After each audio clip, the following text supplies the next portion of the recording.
I'm Michael Krasny, and I welcome you to another episode of Gray Matter with Michael Krasny, a weekly podcast of deep dive interviews with national and international authors, journalists, tech and business experts, artists, scientists, entertainers, and opinion shapers. And you can become a member of this podcast simply by going to graymatter.show, and that's gray with an E. And the episode that we're going to bring to you today, our guest is Lou Ferrante, who was with us once before, but author of another book about the mob. He's an international bestseller of Mob Rules and the first of 2 or 3 volumes on the history of the Mafia, Borgata, Rise of Empire, and most recently, Borgata, A Clash of Titans, which focuses on the American Mafia from 1960 to 1985. A former member of the Gambino family, Lou Ferrante refused to inform on any of his fellow Gambino family members and spent 8 years in prison where he taught himself how to become what he is now, a first-rate researcher, scholar, and historian. And I welcome him back to Gray Matter with Michael Krasny. Good to have you. Oh, thank you so much. Pleasure to be here, Michael. Well, pleasure again to have you. And this new book is, as your previous work, rich. I have good things to say about it. Again, about your research and your scholarship. It's first rate. A lot of this done in those 18-hour days in prison for 8 years, where you managed to do all the autodidacticism, made yourself a philosopher, a historian, and a scholar. And I congratulate you on this second book of the series. Looking forward to the next one as well. Enjoyed it and learned a lot from it. And it also includes some views, and this is very timely now, on the assassination and what may have been behind the JFK, RFK, Hoffa assassinations. And it certainly gives us a picture of those characters as well as many other politicians. And I want to talk about those things with Lou. But first of all, I think we probably share an opinion about whatever's going to be revealed in the decision that was made by the Trump administration to have the public presumably be able to see the files that have never been seen. A lot redacted and a lot probably just sort of use mob language snuffed out of there. I would have to agree with that. I expect a lot of redactions, just as you said. And also over the course of the decades that have passed, time and again, things have gone missing. Crucial pieces of the puzzle have already gone missing. So I would suspect that we're going to learn that a lot of things, in addition to what we've already seen gone missing, have gone missing, crucial pieces. You have to imagine that these things are being stored for so long, and whether it be in the National Archives or other places. And if certain people do not want them out, they have around the clock to send a team in there. And if Nixon could, send burglars into the Watergate building, the CIA or the FBI or whoever else may be able to send a few guys in one night to get rid of the additional files that they don't want seen. So I don't think we're going to get everything. Well, you give the impression in the book, to me as a reader at least, you mentioned names that have been mentioned in the past, Carlos Marcello from Louisiana and Santo Trafficani from Florida, mobsters, who really hated Robert Kennedy because he was out essentially to do the mobsters in. I mean, the book Enemy Within really outlines all of that, which he wrote. And he was sending Marcello back to Guatemala, for example, deporting him. There was a real sense of wanting revenge and wanting to get Kennedy. So there was motive, and the commission said essentially what you say. There was motive, there was means, but there's really no hard evidence to this day. Yeah, sometimes the hard evidence is an accumulation of evidence. If you have 100 pieces of circumstantial evidence, at some point you have to throw up your arms and say, okay, how much more do we need? For example, there's the Peruta film, just to throw that out there.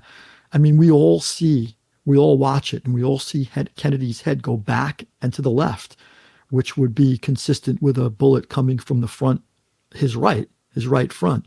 Also, too, his brain matter was splattered across a motorcycle cop who was on the rear left, off the rear left fender, which would be also consistent with the bullet coming from his right front and passing then in a diagonal line straight into the cop's face. And yet we all are told that Oswald shot from behind, and half the world still nods along and goes, well, must have came then from behind. And we see the evidence. I mean, is it evidence? I don't know. I mean, I know if you shoot someone, they don't fall, towards you. They fall away from you. We all watch movies. We should know that just from Westerns. But nonetheless, so the evidence is there. It's what we're willing to believe. The Warren Commission report that said Oswald had fired all the shots, they came up, they couldn't do it because you had to squeeze in so many shots within a certain amount of time. And they had a hard time with it, and they came up with that single bullet theory, also referred to as the magic bullet theory. And Governor Connolly, who was sitting in front of Kennedy in the lead car of the motorcade, was hit supposedly by this magic bullet that went in Kennedy's throat, down through Connolly's chest and lung and out his rib and hit his wrist and nicked two ribs. And Connolly said, "There's no way that happened. You can't run enough tests to make me believe that happened." And Lyndon Johnson later said, who was also in the motorcade a couple of cars back, Lyndon Johnson said, "I don't believe it either." He goes, "That's a bunch of crap." And without that single bullet theory, the whole premise of the Warren Commission report, which has Oswald as the lone shooter, falls apart. Well, the assumption is that Oswald was a patsy. I mean, there's still an ongoing sense that the real culprit, whoever's culpable, hasn't been really determined entirely by substantial incontrovertible evidence. I mean, to this day, I would always surmise the fact that if somebody had all the goods, they would have come out with them by now just for the sale of it, or just the kind of profit they could have made. Well, a lot of people suspiciously committed suicide in the earlier years. Yes. Prior to the House Assassinations Committee in 1978, when people were going to be subpoenaed, there was another string of supposed suicides and mysterious deaths. So, you could stamp out a lot of the people if you're worried about something, which seems to have happened. We can't, with all of my research, and I put over 10 years, 18 hours a day, 6 days a week into this, 12 to 18 hours a day, I should say, honestly. But on the long days, 18. I would say that I could not identify the actual shooters in Dealey Plaza. That's difficult. However, I do believe I put together all of the other moving parts and who the conspirators were behind the scenes. One being Carlos Marcello. We could start with the Mafia. When Bobby Kennedy became Attorney General, first of all, he had the Rackets Committee, formerly known as the McClellan Committee, referred to as the Rackets Committee, in which he dragged all these mob bosses, mafiosos from around the country before this committee, where he was chief counsel, and John sat on the committee as well. John was the senator at the time. And he dragged all these mobsters in front of the committee, and he browbeat them, he humiliated them, and he recommended them for either deportation or criminal referrals to the Justice Department. And he was really harassing them. But the mob believed, though, for the most part, the majority of mobsters believed, after being persuaded by Joseph Kennedy Sr., who did deal with the mob for many years, whether it be in the liquor industry, bootlegging, and then afterwards in his distribution company, and his Hollywood company, where he needed labor relations. He needed mobsters to help him with labor relations.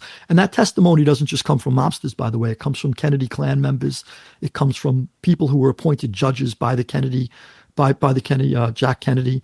So this is like a whole host of different people who testified to Joe's connections to the mob. And Frank Sinatra also persuaded the mob that once the Kennedys achieved the White House, the Oval Office, they wouldn't want to go after mobsters anymore.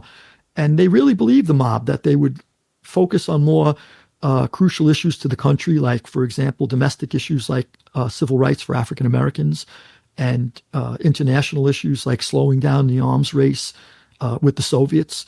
And they would move on from the mob. And the mob had experiences with, don't forget, they dealt with Dewey in New York, Thomas Dewey, who started out as a prosecutor who really made a name off putting away gangsters, and then ran for governor and eventually ran for the Republican nomination for president and forgot about the mob. He didn't want to bother with them again. They were a stepping stone. Senator Estes Kefauver, the same thing. Once he, had the Kefauver committee, he went after the gangsters, he made a name for himself. Then he ran for president. So they figured the Kennedys would do the same thing. But once Jack got in and appointed Bobby as Attorney General, Bobby picked up all the old feuds he had. And now he had the resources of the entire United States government in the palm of his hands. And all the law enforcement agencies were at his disposal. And that's when he started to go after them with a vengeance. And your assumption is that they, rather than going after Bobby specifically, they thought to cut the head off, go to the top, get JFK. Yeah, and this is actually, that's a crucial piece of evidence, we could call it. That would actually could be introduced into a courtroom as evidence. Carlos Marcello was before a number of witnesses, and when Carlos Marcello would threaten, first he wanted to kill Bobby, and then at some point he decided well, Bobby was their enemy, really. Yeah. He was the enemy, and kill Bobby. That was it, basically. And then at some point they said, look, cut the head off the dog, and the dog... Well, that's been recorded. That was recorded, in fact. And there's one other thing he said. He also said at some point, he said, look, if you kill Bobby, Jack will send out the National Guard or the Marines. I mean, we're done. If you kill Jack, Bobby's immediately disempowered. And as Hoffa later said, he would be just another lawyer. And that's exactly what happened. So they made the decision to kill Jack. And later in life, before Santo Trafficante, who was the Florida Don, in cahoots with Carlos Marcello, the Louisiana Don, those were the two main conspirators on the Mafia's end. Later in life, before he was on death's door, and he said to his longtime attorney, Carlos, meaning Carlos was at the hub of the conspiracy, the mastermind. He says Carlos shouldn't have killed Giovanni. He should have killed Bobby. And Giovanni being the Italian translation for John. He says, I wish he would have killed Bobby instead of Giovanni. So he had some type of regret, Trafficante, at the end of his life that he clipped the president of the United States, that Marcello did. And Trafficante, I believe, played a role in it as well. You know, there's a sense I get in reading your book and hearing you talk that, I mean, for example, when you talk about Joe Kennedy, he was a bootlegger, like you said, he was involved with the mob. And a lot of people were involved with the mob. I mean, you point out Nixon was taking money from the mob. LBJ was pretty corrupt, you know, his whole history. You talk about Bobby Kennedy as being a little snot from the standpoint of not only mobsters who you fraternized with, who were part of your world, but there's a real feeling I get that you're saying a lot of these people who were more revered as politicians and acceptable and everything, they were pretty corrupt and they were like mobsters themselves. Yes, that's correct. So the mob is nonpartisan. So they put a lot of money in Nixon's pocket. Eventually there's evidence, and there's numerous people testified to the fact that Carlos Marcello, on behalf of Jimmy Hoffa, gave Nixon $1 million for Hoffa's commutation when Hoffa was ultimately pardoned, through Chuck Colson. Chuck Colson was the messenger. And the man who said, I will walk over my grandmother for Nixon. That's correct. That's correct. One of more memorable lines. Yeah. Yeah. Yeah. Yep. So you have, the mob is always, Carlos Marcello in Louisiana, for example, controlled the entire state machinery, and he never cared what party. He would fund both governors. In a gubernatorial race, he would literally fund the entire campaigns of both governors and did not care who won. I mean, this guy is making an estimated $1 billion a year in estimated revenues, gross revenues, $1 billion a year. That was more than the gross revenues of like small nations in South and Central America. And here's a guy who, what does he care? Fund both governors. You get either one, you win. And that's the way the mob operated, pretty much. And in fact, Donald Trump has said, I would give money to both sides. When he was an entrepreneur. And other people who are talking about Donald Trump as if he acts like a mafia don. I was curious to find out what you thought about that kind of analogy. It's rife. I would say that in the sense that half the mob, at one point there were 5,000 mafiosos across the country, and half of them were based in New York. So half of them are in New York. There's a culture in New York, and that culture, he's definitely a New Yorker. I wouldn't take the jump. I wouldn't take the step and call him a mobster. However, in the corporate world, there's corporate mobsters. They have their own thing, just as politicians have their own thing. And there are different subcultures that can be considered mafias in their own way. As far as dealing directly with mobsters, a lot of the buildings that went up in New York, and still to this day, you can't raise a building in New York without having some type of, without having to deal with the mob on some level. Now, I wouldn't think that the developer like Trump or Helmsley or any other of the big developers in New York would necessarily deal with them on a one-to-one basis vis-a-vis. But, however, they would have someone on the bottom, a general contractor or someone who knows how it works, who understands who gets an envelope, because the mob controls the pouring of concrete. They control the rebar, the distribution of rebar. They control when the debris is removed from a site, when construction materials arrive at a site. Any of those things could disrupt a project. And if they, let's say, shut down the trucks for a couple of weeks, a month, a couple of months, you could derail and cost a project. You could derail a project and cost it multi-millions. And then who knows what else could happen in that time. You could lose a license, and et cetera. It doesn't end. So the mob controls everything on the ground. However, as much as people who dislike Trump would like to say he's a mobster, he must have dealt with them, I don't believe he would have dealt with them on any level where he was like meeting Fat Tony Salerno chomping on a cigar in, the gold room in the top of the Trump Tower. I don't think he'd want to be seen with them. However, as I said, the general contractors for these big developers, be it Trump or anyone else, they know how they have to operate, and they know who has to get paid. Even the unions, if a union decides that my family was with the operating engineers union, bulldozers, excavators, cranes, if that union decides that they don't want to show up because the mob guy who controls the union tells them don't show up, the job is done. So they're going to have to get their money one way or another. That's New York. So he's got to have that New Yorker in him. And I think a lot of the things he does that, when he, the politics that probably rub people wrong who aren't from New York and don't get it, that's a New Yorker. That's the New York way of doing things. Just get out of my way. I'm coming. Here I come. Get out of my way. Don't backtalk me. I walk, here I come. And that's basically whether it's a mob don or a developer. Well, it's also, when you think about him saying, we're going to get retribution, that sounds to some extent more like a mobster than it does a New Yorker, although there's certainly New Yorker qualities that come through with that sort of thing as well. But the idea of vindictive campaign really to get back at enemies and everything, that's right at the heart of what you lived with when you were in the Gambino family. And that's part of New York as well. I mean, I think Spitzer got knocked out of the box. Before Spitzer, somebody else got knocked out. After Spitzer, Cuomo got knocked out. They get rid of each other in New York. They knock each other off. They don't do it with machine guns, but they knock each other off, whether it's Elliot Spitzer or Cuomo. When you got to go, you got to go. Well, there are those who think Spitzer got knocked off because of the mob, that they set him up with the prostitute and so forth. That's at least one scenario that I've read from time to time. Maybe not impossible. Who knows? Yeah, who knows? I'm not aware of it, but it could have happened. Well, you're aware of a lot, and you have now the reputation of having been an insider and all that. And I was thinking about the fact that also a lot has been made out of the fact that you refuse to testify against any of your compadres, which people respect you for, and certainly people in the Gambino family and in the mob respect you for that. And I was thinking about something, and just indulge me a little bit on this, if you would. The whole idea, I mean, you're talking about right up to 1985, but at one point in the book you say the old mobsters, like in the early 90s, began to see the decline. They began to realize, without really being even prescient, that things were headed downhill. Part of that, it seemed to me, was that whole oath of Omerta. I mean, you write about the testimony that was given by Valachi. You talk about, I think about, testimony given by Sammy the Bull and Henry Hill. These people weren't whacked. They went, they lived lives.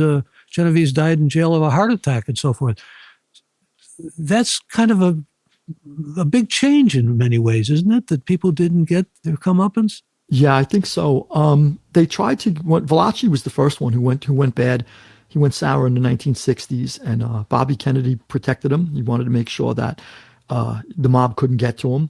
So the mob did try. They did want to get to Valachi. They couldn't, unfortunately, for the mob. However, though, in modern day, as you said, when a guy like Sammy the Bull went bad, I am, just to reassure you and your listeners, I have nothing to do with the mob now. When I say this, it's from the perspective of a mobster, what I'm about to say, not the perspective of a legitimate citizen, of which I am now, of who I am now. But an honest man making an honest living. And correct. I have to ask you, though, are you making a living comparable to when you were hijacking? You're making more. Absolutely not, Michael. No, not as much. Not as much. Okay. I made more in 5 minutes than I make all year now. So, yeah. I had to ask. Sorry, go ahead. Yeah, that's fine. That's fine. That I miss. I miss those big paydays, those big cash-ins. Hey, you won awards. You've had things televised. I mean, you've really cashed in pretty well, actually. I've done okay, but I made more money then. Yeah, I made more money then. Yeah, I had money all over the place. I had money hidden. I mean, now it's like if a $5 bill or a scratch-off ticket that won $2 falls out of my pocket, I'm amazed. Yeah, I mean, the things are different. Well, we'll get back, though, to this whole sense of Omerta not necessarily having the weight that it used to. People aren't getting whacked anymore. Yeah, so when Sammy went bad, what I would have did if I was in charge of the mob at the time, I would have said, and by the way, I was the first one to hear he went bad. John Gotti had a brother, Peter Gotti. He was a captain in the family. I was in Peter Gotti's house the night he came home. I was eating in the living room with Pete Gotti Jr. when Pete Sr. walked through the door with a long face. And I said, why the long face? And who died? And he said, my brother, Sammy, went bad. And he went upstairs to his room. And I said to the son, I said, there's no way Sammy went bad. I didn't believe it. Apparently Pete Gotti had just left the attorney's office and he was the first to know. So I did not believe it. I bought in. I was a true believer. And I did not believe that our underboss would go sour. It was just, there's no way. So that said, had I been in charge of the family, which I wasn't obviously, had I been in charge of the family, I would have said at all costs, kill him. Because other people are going to do it if you don't stop it. They didn't. And then sure enough, within a short period of time, Anthony Gaspipe Casso, who was the underboss in the Lucchese family, he said, give me a deal as good as you gave Sammy the Bull Gravano, he told the government. Then you had little Al Diaco, who was an acting boss. Give me a deal as good as you gave Sammy when he went sour. Then you had Joseph Messino, who was the boss of the Bonanno family. Give me a deal as good as you gave Sammy when he went sour. So everybody saw that Sammy put the precedent down. He was the first one. And had you killed him from the start, I think you would have stopped that. And now the dike broke, the dam is cracked, and it's the water has come through and it's over. And that's why I think Omerta is done. Everybody now goes bad. Everybody thinks it's okay. I was very old school in the sense that I refused to cooperate. Most people would say, "Are you an idiot? Why aren't you cooperating?" For me, it just wasn't in me. I also felt like I committed the crimes, and far be it from me to blame someone else. No one twisted my arm. I made my own decisions to do these things. I deserve to be punished. That's life. And what was it like distinctively about the Gambino family? I mean, each family had its own, as you pretty much point out. Things kind of go down from the leader, trickle down, or they go down in larger sense than trickling. But the leader of each family has it has its own culture, really, doesn't it? Yes. And there's a couple of things I could say about that. The first being is that I was a hijacker. I did heists and hijackings. And John Gotti, who was the boss during my time, started out as a hijacker.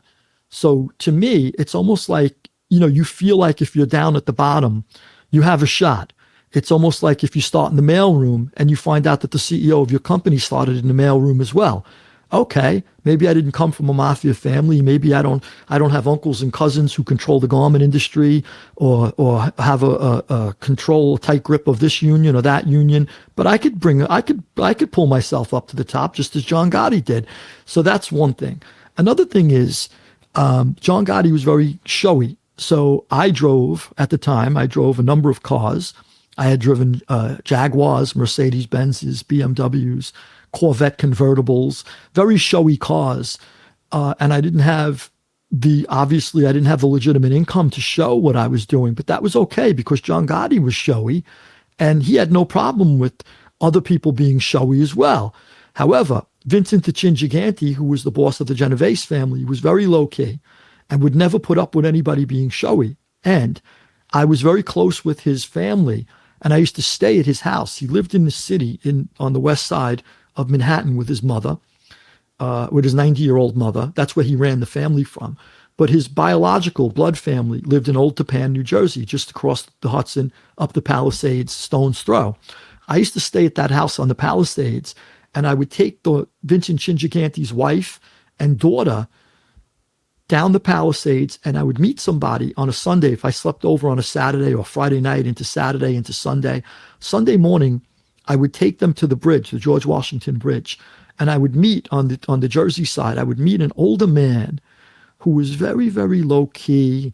He wore an old, he looked like he shopped in the Salvation Army box. And he had this big 4-door jalopy with big white wall tires. No one drove around with white wall tires anymore. It was an old car. And you could tell that, you felt like he was a down and out guy. You almost wanted to hand him a bowl of soup. And he would say hello to me and I would say hello to him. And then I'd take off in my $50,000, $60,000 car, which today would probably be over 100,000. And I'd fly away and he left in his old jalopy and he would bring the mother, Chin's wife and Chin's daughter to the city. So years later, I only knew the guy as Bruce. I felt bad for him, figured the Chin gave him like a $20 bill, told him to go pick up his wife and daughter every week. I felt bad for him. Years later, I'm in jail, and somebody says, Vito Bruce Palmieri died, Chin's guy. So I says, Bruce, let me see, got a picture of that guy? He says, yeah, it's in the paper. I took a look. I said, son of a bitch, that's the guy, Michael. That's the guy. He was Chin's captain, one of his closest confidants. And you wouldn't have guessed this in a million years. So Chin set the precedent, his family, only low key. Gotti set a different standard and allowed someone like me, who I look back and say, there was an element of a punk in there because, I shouldn't have been doing these things that I was doing and being showy and stuff, but I didn't know any better. You emulate your parents and you emulate your mentors, and he was my mentor, right? So that's how it works. Well, I'm thinking about, and I want to talk with you about the media presentation of the mob as opposed to the reality of it. But one of the things that stands out of my mind as a memory comes from Nick Pileggi's book, of course, of Henry Hill walking into the Copa as a young mafiosi, and that feeling of grandness, really, of majesty almost. Everybody's looking at him. He knows he's in this special group of guys, and he knows that he's got power and he's got recognition and he's got respect and all of those things. I mean, that feeling was real, wasn't it? I mean, that was what drew you probably. It was real, and it's toxic to the ignorant mind. And, I didn't have a lot of brains at the time, and I experienced that, and it was very, very, it fills you up. It's not hard to fill up an empty mind, right? It filled me up inside. I felt great. If I went to a nightclub, I walked to the front of the line. If I went to a restaurant, they were falling over themselves to get me a seat. These are things that you enjoy. If you walk into a store, somebody waves the bill, or they may waive the bill at a restaurant, or they may send you a bottle of wine that I'd never buy, a rare bottle of wine I'd never really purchase, and someone sends it over. I don't even know what it is. I've never seen this from France or something, and it's been in the vault for the last. This is how you're treated because you're expected to. People know that you could do something for them at some point or another. That's the reason why they do it, and they know who you are. But it's just the perks that go with who you are, isn't it? I loved it. And, look, I'm not Brad Pitt. So, it's not like there are women falling all over me. But at that time in my life, there were. And, obviously, maybe I thought I was Brad Pitt, but now I have the sense enough to realize that it went with the territory. And it was, it was part of the perks too, which was enjoyable at the time. Well, getting back though for a moment to whacking, which is what we were talking about before, just thinking about, I assume you saw the Sopranos episodes. The Sopranos makes it seem like what happens to Big Pussy or what Tony decides to do when he sees a guy who snitched when he's on a college tour with his daughter Meadow, or for that matter, Ariana, Christopher's girlfriend, gets whacked because she's talking to FBI. Again, the whole notion of people getting whacked seemed so much a part of the warp and woof of what David Chase created in The Sopranos. It happened. It was part of the integral sense of what had to be done. People had to be taken out, liquidated. Is that, in your experience, pretty much the way things operated, like we see in The Sopranos? 1,000,000% accurate. And I'll tell you exactly when people who wish to read the Borgata trilogy, and I urge everyone to read it, Volume 3 of the Borgata trilogy, which will be out. Volume 2 just came out now, Clash of Titans. Volume 3 is Autumn of Empire. When Volume 3, Autumn of Empire, is out at the end of this year, the beginning of next, that is a huge 350-page bloodbath. And basically, everyone is fighting over the carcass of empire. People are getting whacked left and right. And this really happened. I knew the people involved. I was privy to a lot of the situations. I was there. I either heard about it, I saw it. You were never on the commission, though, were you? No, gosh, no. I was in the trenches. Yeah, to that's be what I quite assumed, frank. yeah. I was in the trenches. I was down. I dealt with. I was actually in a really unique place, because although I was in the trenches and still working my way up, and at the bottom, I was around the biggest people who ran New York. Having being in Peter Gotti's house on a regular basis means you're one man removed from the Don of the family, and you have his ear if you need it. Now, also too, Joe Butch Correo, I was dear friends with his son, his stepson. Joe Butch Correo was the captain who ran Little Italy. He owned Cafe Biondo and Taormina, the restaurants. Jackie Knows D'Amico, who eventually became the boss, his stepson was my dear friend. So all of these people, I was in the biggest, I had access to the absolute biggest people who ran New York at that time. So that turned out to be, now as a writer, it turned out to be like the biggest blessing you could ever get from a curse, because it was a curse to be there and to be criminal and all that other stuff. But it was a blessing as a writer to be around all those people and all those situations and events, and almost like a fly on the wall, because I didn't even realize until I started writing and had to think back that I took it all in. It's all there. All of the situations, the events when I'm writing come back to me. I could walk into a club right now, and if, let's say I wouldn't, but if I did, and they dealed out a hand of cards, and within 10 minutes, I'd probably be talking like them. It's all in there. That empty head became full of stuff that you could use as grist for the mill. I guess so. Yeah, I guess so. So it turned what you described earlier as an empty head. I'm not. Yeah. No, it's correct. Yeah. But the whole sense of, again, the way the Mafia is pretty much presented to us in these scripts and in films and so forth, a lot of it you're suggesting is really pretty accurate. It's verisimilitude. It's true to life. It's true. Yeah, especially the violence. There was a period. Now it's tapered down. The violence isn't as prolific as it used to be. But during my heyday, during my time, the late 80s, early 90s, there was a lot of murders.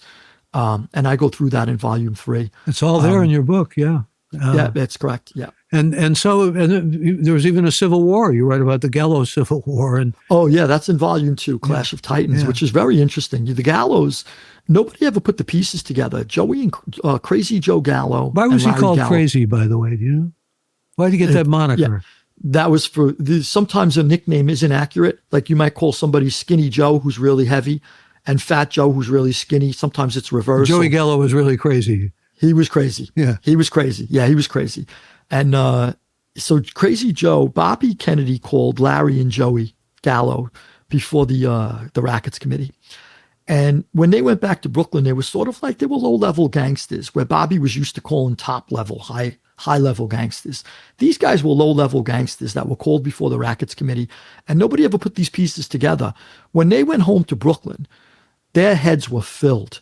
I mean, these guys were superstars. They were on television across the nation in black pinstripe suits and sunglasses. And they said, we're going to take a shot and take over the family and overthrow the old regime run by Joe Profaci. And they took a shot, and it turned out to be a civil war. And first it started as a rebellion, as a revolt. They tried to overthrow Profaci. And I'll tell you what happened with Crazy Joe. Crazy Joe was an interesting figure. He read Sartre, Nietzsche, he would quote Camus, and he was like a product of the time. The Second Gallo War happened at a time in American history where, you had prison riots, anti-war protests.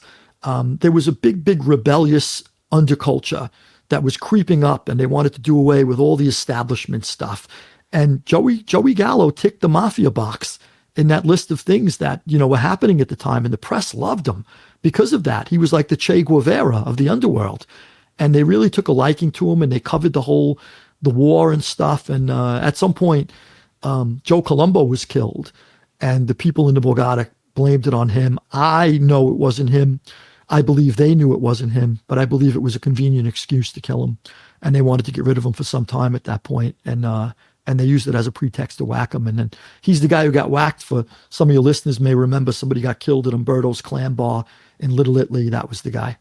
Well, you got all these stories down in the second volume, and makes me interested in maybe I can get a copy from your publisher of the third volume before, or a PDF or something. Will do. Because I'm eager to get all these stories. And when you mentioned Profaci, for example, I was thinking about the story you tell about that crown that was blessed by the Pope that was stolen, and a couple guys who stole it got whacked for stealing it because, in fact, he wanted one gonad of each of the thieves, I think is what you quote him as saying, Profaci.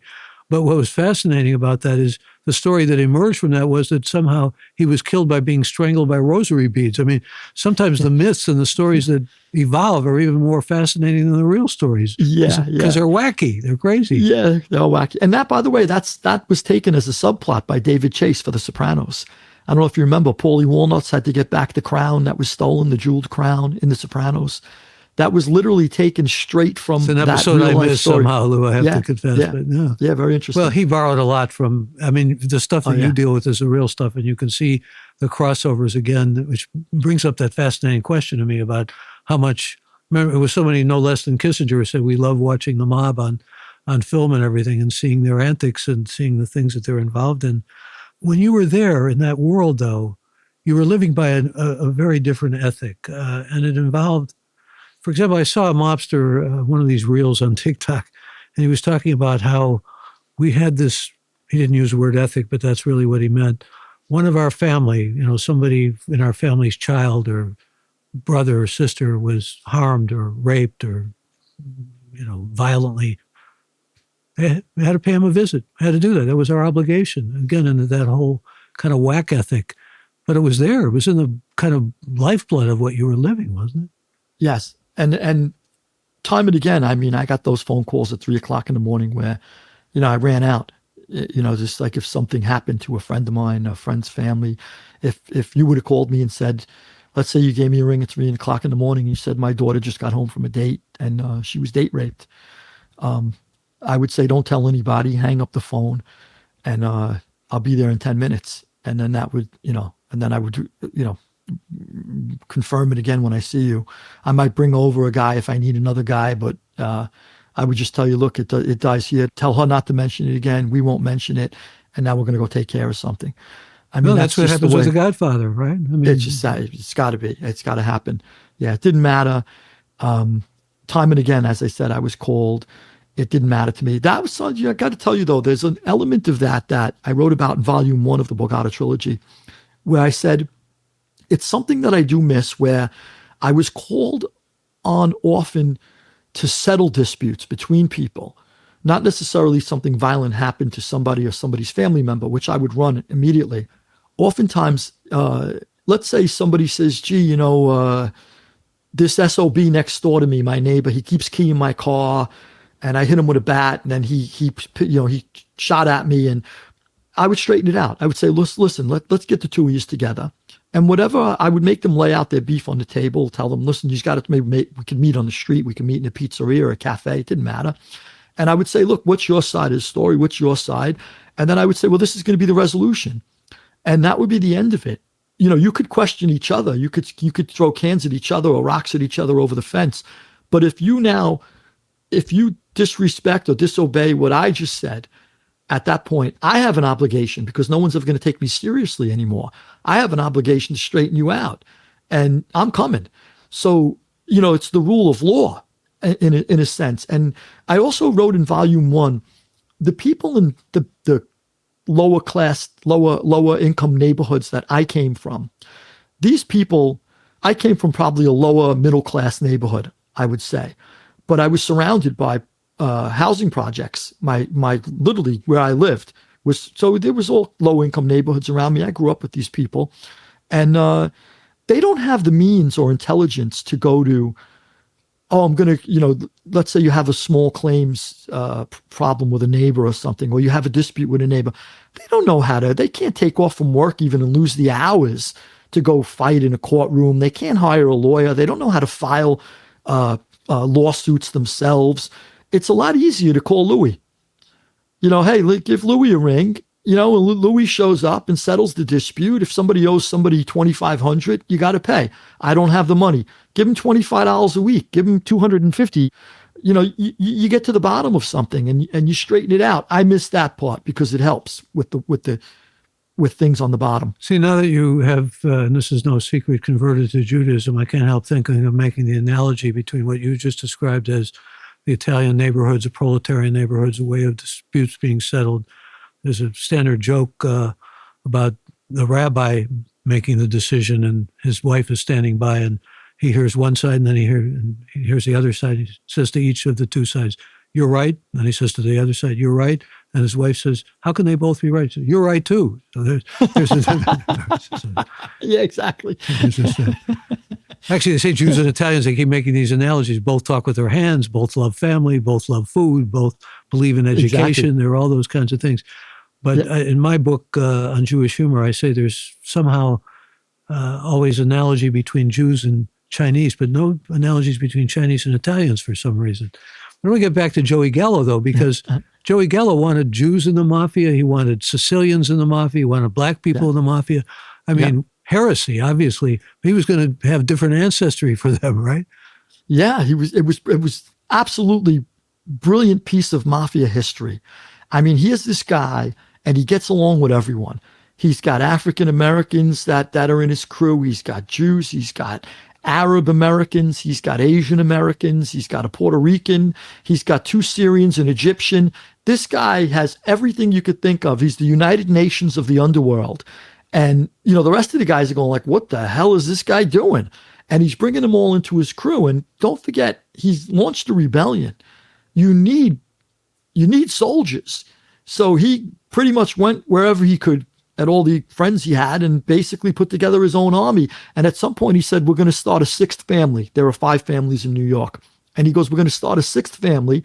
And I think one of the black guys said, well, how you gonna make me? You got to be of Italian descent. He says, we'll dig up some Italian ancestors and we'll figure it out and we'll attribute them to you. Don't worry.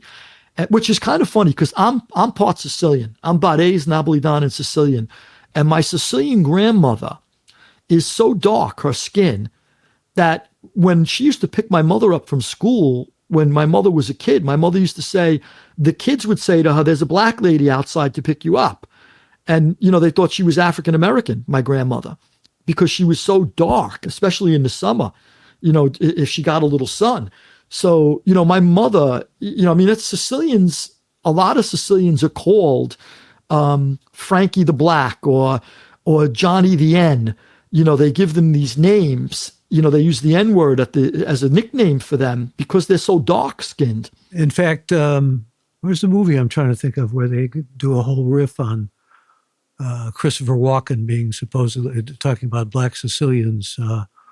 I don't remember, but I know what you're talking about. You know what I'm talking about, yeah. Exactly, yeah, I do indeed. The neurons start dying at this age. You can't summon those films up as he said quickly something. As something to the effect that they were raped by Africans in Sicily, and so that's what you guys are now, and etc. Yeah, that's it's been told to me. I had a full head. I'm bald now. I mean, when I was a kid, I had a full head of curly hair like an afro. I had to use a pick. I couldn't get a comb through it. So I took all of those taunts as a kid. Where people would say, "Oh, the Africans ran through Sicily," and But you had to be Sicilian for the most part to get into the Mafia, to become a part of the Mafia. I mean, that was almost de rigueur. And that has, I suppose, changed to some extent over the years. I love that story about Mario Puzo being intimidated, supposedly, or attempted intimidated by Frank Sinatra when the Godfather book came out. And he said, I don't like the way that singer was obviously me and the way you portrayed that guy in your novel. And Puzo supposedly happened in Las Vegas, maybe apocryphal. Puzo supposedly stood up and said, let me get this straight. You're a Northern Italian. You're getting heavy with me, a Southern Italian. I mean, but it was only pretty much possible. Southern Italians who were welcome in the mob. That's correct. Really. Yeah. So originally it was only Sicilians when they first came here. And I cover this in Borgata, Rise of Empire, the first volume. Originally only Sicilians. It's a Sicilian thing. And then at some point there was a war, the Castellammarese War, where they allowed other people from other places in Italy, other Southern Italians from Calabria, from Naples, to get into the mob. And that, then they opened up the door to non-Sicilians for the first time. So now, this was the first time. Now, they've never, to this day, now they have Northern Italian, Southern Italian, as long as you're Italian for the most part, but it's still 99% probably Southern Italian. But they won't allow anything else. They won't allow, I knew a couple of people who were mixed breed, but for the most part Italian. Maybe 3 grandparents were Italian. And there's one mobster I'm thinking of, I won't mention his name.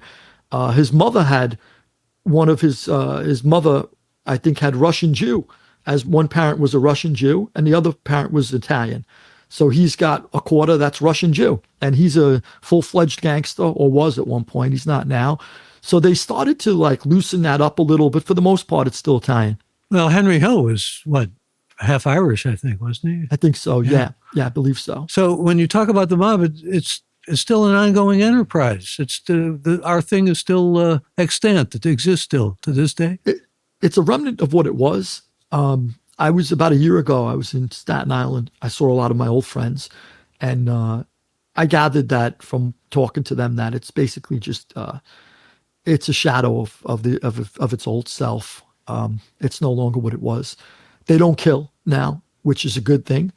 Well, you have other gangs that do kill. They're not Italians necessarily. Yeah, that's right. You have Asian gangs, you have Albanians. That's correct. And these people have filled in the vacuum. But the Italians are trying not to. They also, in some of these other gangs from Central America, South America, whatever, style themselves after the Italian Mafia. That's their paradigm. I think everyone does. Yeah. When I was in prison, I was in the worst maximum security penitentiaries in this country, and a lot of the other gangsters from other ethnicities name themselves after, this guy will call himself Gotti, another one will call himself Luciano, another one will call himself Costello.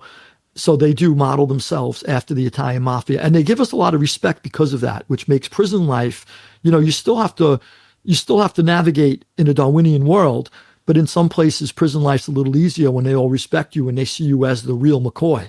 That helps. You got that respect in prison? I mean, because they knew you were a made man? Well, yeah. So I was slated to be a made man when I went to prison and faced life in prison. I hired William Kunstler. I fought all my cases.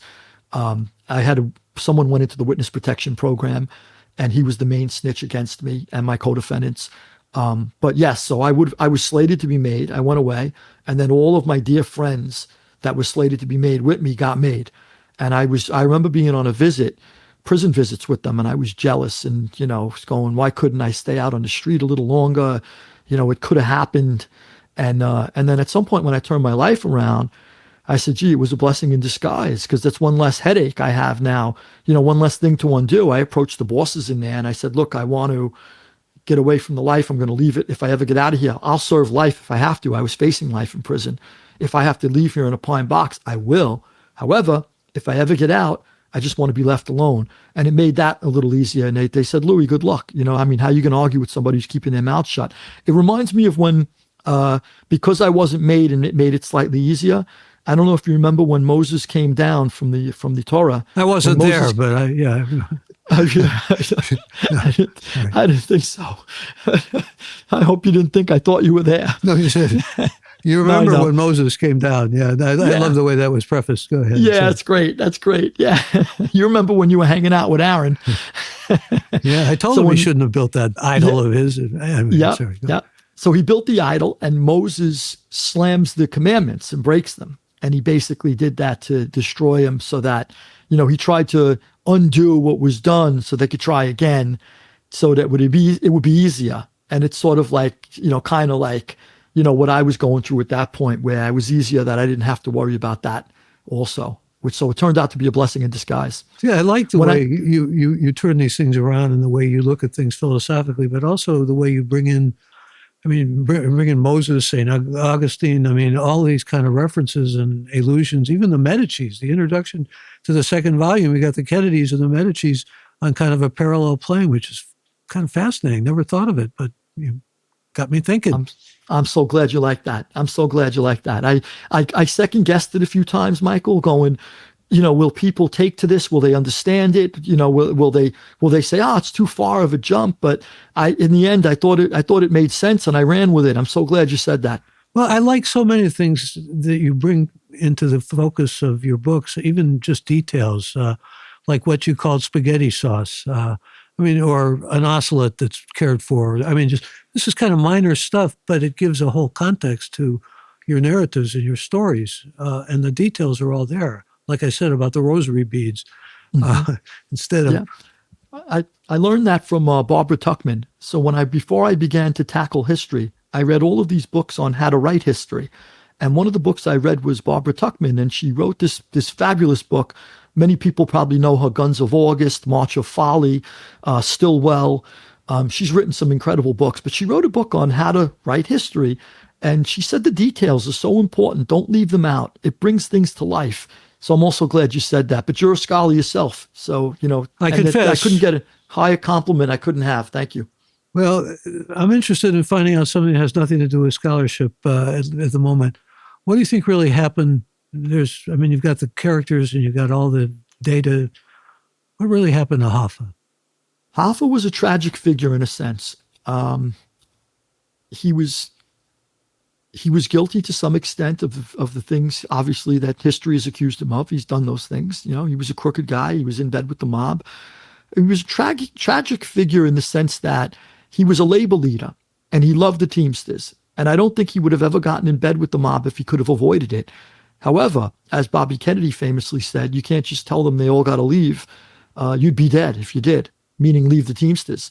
Hoffa was in a precarious position because if he wanted to be president of the Teamsters, which he did, you need the support of the mob who controls all of the locals. So whether it's the locals in Chicago, the locals in New York, the locals in Detroit, wherever those locals are, they're mafia influenced and controlled. And you cannot be elected president without getting those locals. There's votes that have to be cast at the International Convention to make the International Brotherhood of Teamsters president. And Hoffa needed the mob, and you couldn't exist in the Teamsters without them. So that was part of the problem. The next problem is at some point Bobby Kennedy targets him, and Bobby went after him with a vengeance, and they became arch nemesis.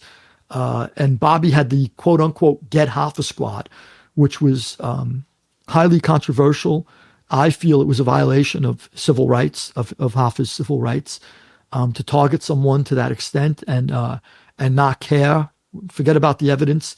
I'm going to target this individual. Be frank for a minute, Lou. Bobby could be pretty brutal. He worked for McCarthy. He was, along with Roy Cohen, right-hand man for McCarthy. That's right. That's exactly right. And he had a falling out with McCarthy, I think, because both of them were brutal. They locked horns. And that's right. Bobby was brutal. I think Joe Kennedy said at one point, Bobby would have been a great Nazi. He would have been really sincere about it if he lived in pre-war Germany.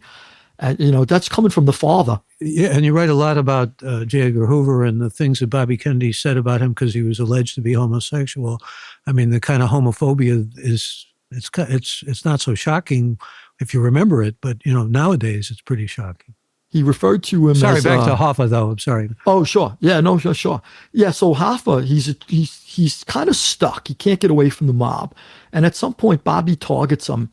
And when John Kennedy is killed, Bobby is basically non-functioning. He's there, but he's not doing anything with the Justice Department anymore. And eventually he leaves. Johnson hated Bobby. They really, really, really despised each other.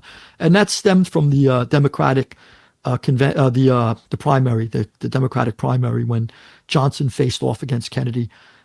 They said some bad things about each other that Bobby never forgave. And then when Johnson was chosen as Kennedy's VP, Bobby spent a lot of time before John ran for a second term. Bobby spent a lot of time trying to get Johnson off the ticket, and he targeted all of the people around Johnson with criminal prosecutions in order to compromise Johnson. Yeah, you give a real good recapitulation of this in volume 2, but I was thinking you were maybe going to go toward the Oliver Stone theory that maybe Johnson had something to do with the Kennedy assassination. I couldn't make that jump. The evidence wasn't there. So I would be surprised if he did. He definitely had something to do with the cover-up. At that point, though, it could have been for a number of reasons he wanted to cover it up. But whatever the case is, But there's some people who have made accusations that kind of Johnson, as the motorcade made a turn onto Elm Street, Johnson already hit the floorboards. He was on the floor already before the first shots were fired. People have accused him of that. They've even said that pictures of him. Johnson was in a very bad position. There was literally a congressional committee had opened up looking into allegations of fraud that involved Johnson. One being Billy Sol Estes, another one being Bobby Baker. And these things were hitting home. And literally the day the shots rang out in Dealey Plaza, they had all of the evidence in front of them that incriminated Johnson. And as an editor that was working on a multi-part series, either Time or Life, said that we had him. He would have been done. He not only would have been off the ticket, but he would have went to prison. So there's a possibility. We don't know for sure if Johnson knew something ahead of time. I couldn't find the evidence.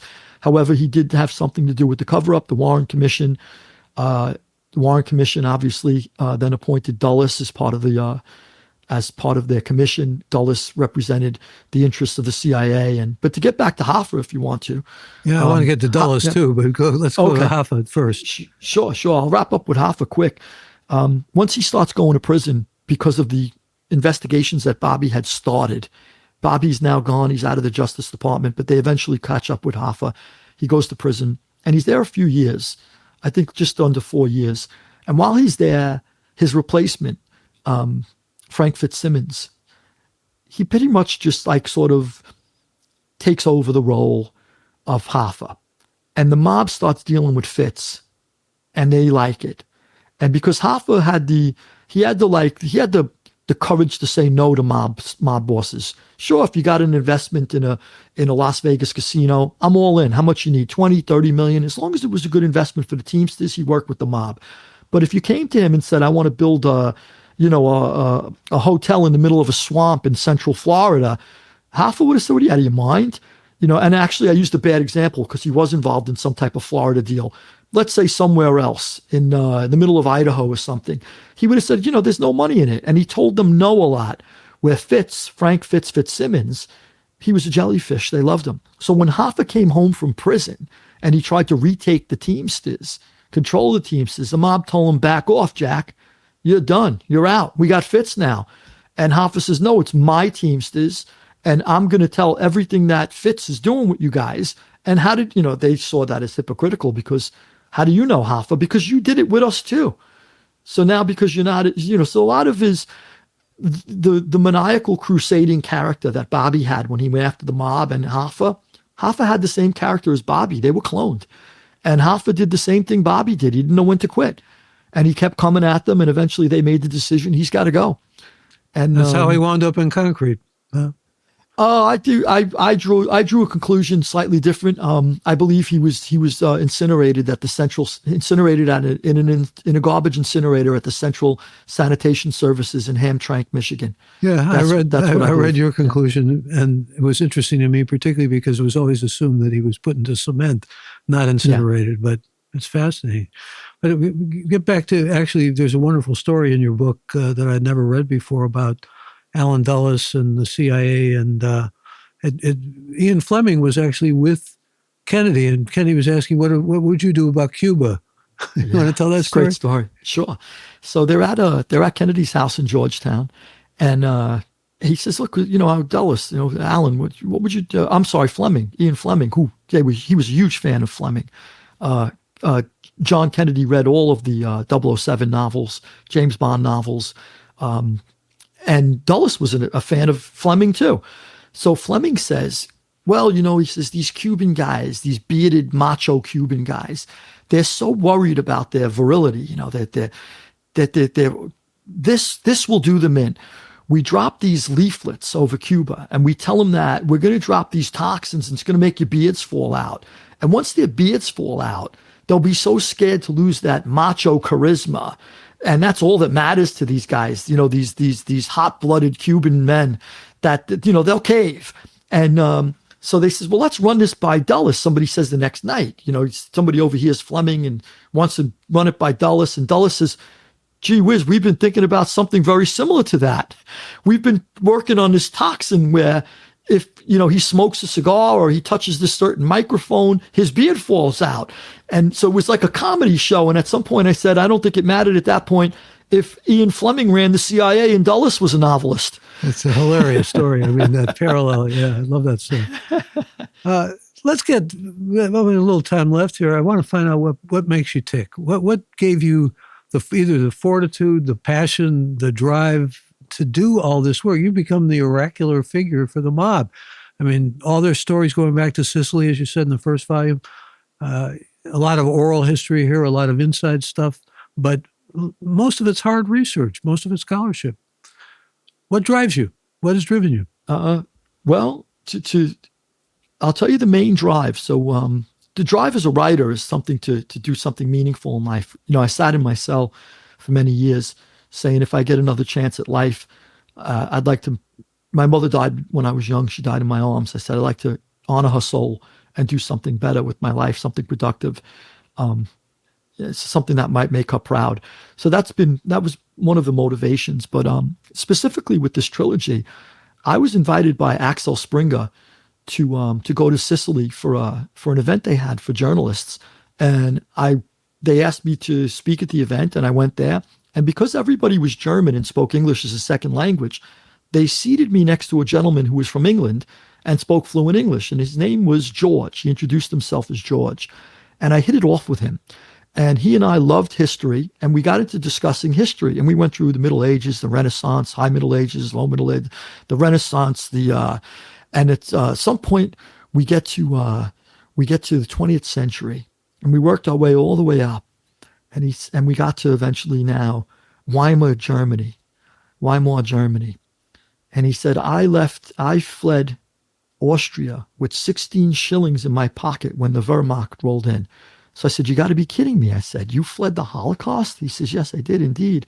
He said, I went to England. I got my parents out, but unfortunately he wasn't able to save his grandmothers, and who were gassed. And this was such a story. And I couldn't believe that I was talking with this gentleman who fled the Holocaust, and he was in his 90s. And at the end of the night, he said, I'd like to publish your next book. I said, well, who the hell is this guy? I know him as George. I'm talking to him all night as George. He had no airs about him whatsoever. It's Lord George Weidenfeld, one of the most prolific publishers of the 20th century, and philanthropist as well. So yeah, I was blown away. I'm just, it was an incredible man. I was thrilled to meet him. He asked me to write. The next day we met, and we were overlooking the ruins of Agrigento. Me, George, and his lovely wife, Annabelle, Lady Annabelle Weidenfeld. And she had a lot of input in the conversation, and we went through a number of different subjects that I might write about. One of them being terrorism and how terrorist groups are like a mafia. We tossed around that idea. And at some point they said, I think you should go with the mafia. Give us a history of the mafia. You probably could give it like no one else. And we settled on the mafia. And as I like to say, it was an offer I couldn't refuse as we sat there in Sicily. So Lord George Weidenfeld got the contract done, and then very sadly passed on shortly after the contract was done. And at some point I realized, Michael, that I had gotten myself in over my head. And the research is something I had never encountered before. I never thought how hard it would be to be an historian. I read histories all the time. I could do this. It's like the idiots that comment on like YouTube and say, oh, big deal. I could do this. I could do that. But they're just sitting on a sofa. So like I read histories and I'm the same idiot going, I could write this book, no problem. Jacques Bazoun, 1500 years to present, the decline of the West, I could write that. But meanwhile, writing, it's a big difference. So now I'm like, oh my gosh, what am I going to do? This is hard. And what kept me going was, I can't let him down. This man passed away and he believed in me. And there's no way I'm going to let him down. So that compounded with not letting the memory of my mother's, wanting to make her proud, I just kept pushing. And it morphed into from a year to 2 years to 3 years. And eventually it took me over 10 years to write this trilogy. It'll be over 10 years by the time it's handed in the final volume. Over 10 years of research, and it consumed a big part of my life. That's a chunk of your life. But I couldn't stop. And that was a lot of the motivation was, how do I do that? Also, too, I dedicated part of the book to Bruce Raymer.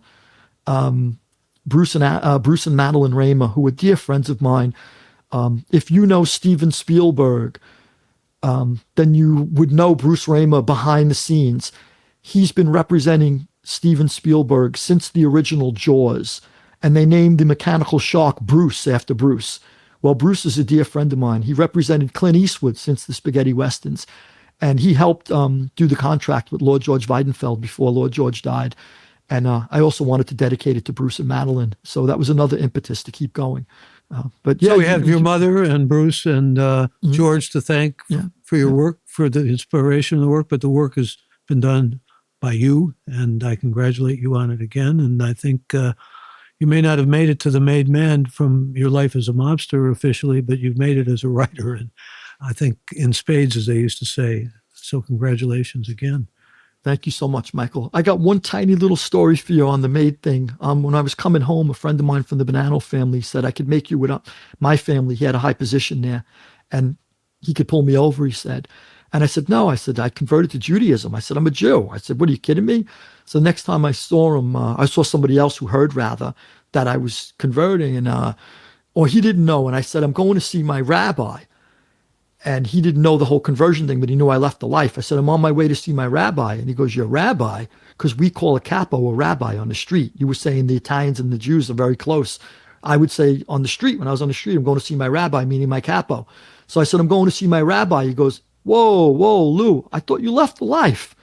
And I said, no, my real rabbi. I said, he's a Jew on the South Shore of Long Island. But thank you, Michael. Well, let me also thank all who joined us for this episode of Gray Matter with Michael Krasny. And I'd like to remind you that you can hear episodes of Gray Matter on Apple, on Spotify, or simply go to our website at graymatter.show.